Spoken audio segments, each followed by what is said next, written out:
A partir de agora, você ouve o Além das Quatro Linhas, com ele, Felipe Ferreira.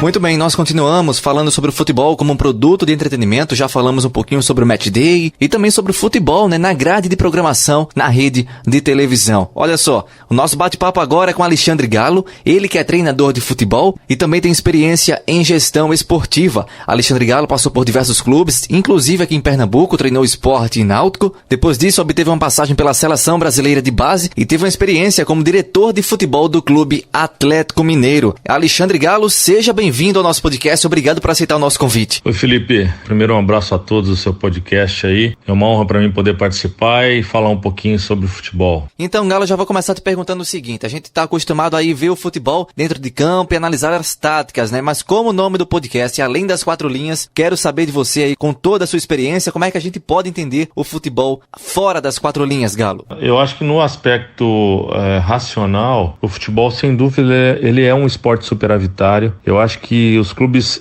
um clube que iniciar do zero e tiver um senso de profissionalismo, é claro que como qualquer negócio no mundo, efetivamente ele precisa de um caixa, ele precisa de dinheiro. Não se faz futebol sem dinheiro. Sem dinheiro você vai empurrando as coisas com a barriga. É extremamente difícil você fazer futebol sem dinheiro. Para que você obtenha lucros, você precisa fazer investimento, como qualquer coisa no mundo, que às vezes não se trata da maneira que efetivamente tem que se tratar, que é de um lado racional. Agora tem uma coisa muito importante aí para os clubes ultimamente, que é a distribuição das cotas televisivas, Galo? Como é que essas cotas, elas ajudam realmente os clubes, principalmente na montagem dos elencos? Eu acho que elas são fundamentais, que talvez uma das cotas principais que um clube hoje tem financeira de absorver o custo anual, sem dúvida são as cotas de TV. É claro que elas ficariam muito mais tranquilas se os clubes, que a grande maioria dos clubes tem uma dívida muito grande e as cotas de TV ela acaba que não sendo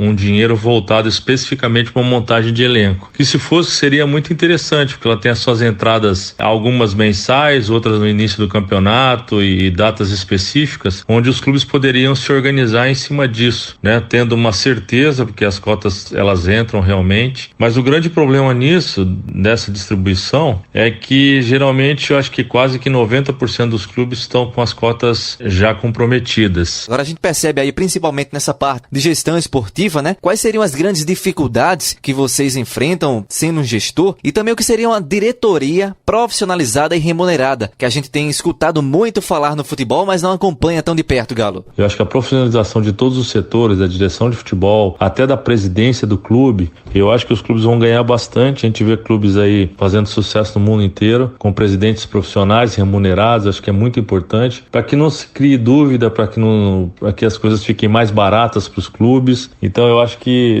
isso seria muito importante. Pois é. Agora, Galo, a gente tem visto aí alguns clubes com receitas milionárias e outros também podendo se tornar clubes empresa, o tradicional SA. O que é que isso pode acarretar no futebol brasileiro e como é que você analisa esse novo modelo de clube e gestão, Galo? A profissionalização dos departamentos, a formação da sociedade anônima, eu acho que vai ser o futuro do futebol brasileiro. Não tem como qualquer empresa trabalhar com um excesso de dívidas que o futebol brasileiro tem. E é natural, as equipes que se organizarem, elas terão poder de fogo, poder de contratação, de contratar não só atletas, mas bons profissionais com seus cargos. Então acho que isso tudo vai ser importante. Nós estamos passando um momento de transição no futebol brasileiro, mas o futebol é uma coisa muito séria, ele tem que ser tratado como uma empresa, ele tem que ter profissionais em áreas específicas de comando, com profissionais mesmo, para que não haja nenhum tipo de dúvida, nenhuma negociata, nem alguma coisa de privilégio próprio dessas pessoas que simplesmente passam pelo clube e não existe nenhuma responsabilidade fiscal. Tá ok, Galo, muito obrigado pelas informações e também pela participação aqui no nosso podcast. Ok, Felipe, eu que te agradeço aí, obrigado pela participação, uma honra para mim, sempre estar falando com vocês sobre o nosso pensamento sobre futebol em algumas áreas específicas, foi muito bacana participar, um abraço a todos aí. Para você que nos acompanhou, muito obrigado pela sua audiência, lembrando que a gente se encontra no próximo episódio do podcast Além das Quatro Linhas. Você ouviu, na apresentação de Felipe Ferreira,